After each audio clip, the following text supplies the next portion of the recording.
It finally happened. We finished the race with both the cars. So it's a thing. I think that it's a little victory for the Ferraris fans. But seriously, Verstappen won an amazing race. He is very impressive. He is very strong mentally, and under the Carlos pressure, he managed very well the race without making any mistakes, and so he's very impressive. And Carlos did a good race, but not a great race, because I think that Carlos has to be a bit mad. He had to try the overtake, and also if you hit Verstappen, try. Who cares? Try. You got 5 second penalty.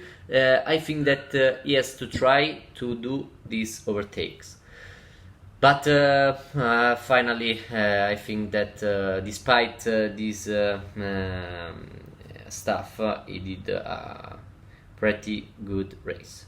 And Charles did a very great race, and despite the team's mistakes, where during the pit stop the kart fell down, so during the pit stop he lost a lot of time, and so when he go out from the pit lane, he was behind some slower car, and he lost a lot of time overtaking them. But despite it, he finished in the 5th position, and so he got some important points for the championship.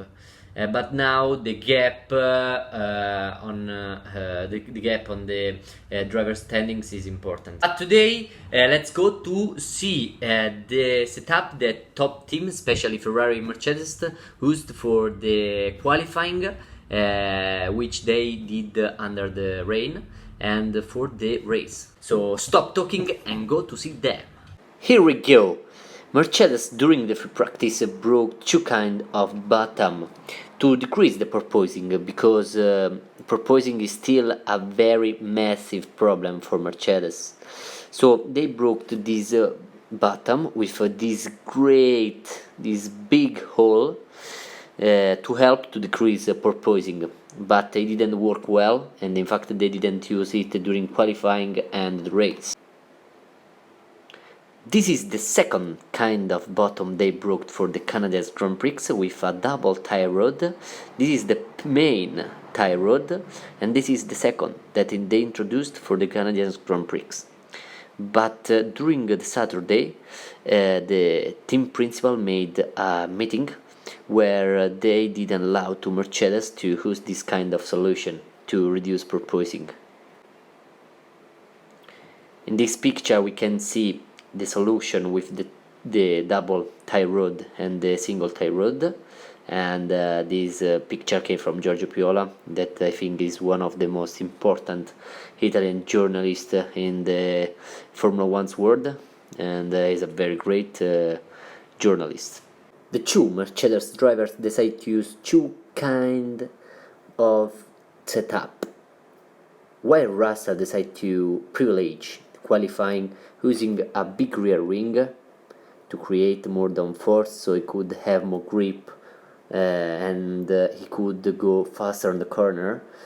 And Lewis decided to use a thinner rear wing to get high top speed at the end of the straight during the race. And despite it, Lewis did a better qualifying than Russell, and I think that he did a very great job. Let's go now to see what Ferrari broke for this Grand Prix. They broke a new kind of rear wing and a single copy, because this kind of rear wing has to be made for the Great Britain Grand Prix in 14 days, and but finally they sent a single copy to Charles, and it helped him to overtake. In fact, this is create less drag, so he could get high top speed. And while Carlos decided to use a rear wing with more drag, but it creates also more downforce.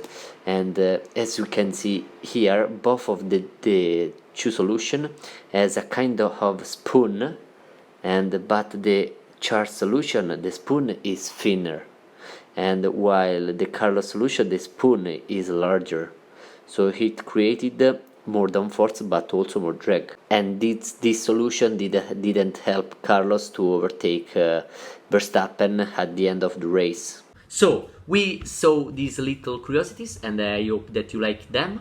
And let's move now to Silverstone in 14 days, and where Red Bulls is bringing up very massive aerodynamics updates. And so let's go. We hope to see a strong Ferrari. And for now, it's all. See you in 15 days. Take care. Bye bye.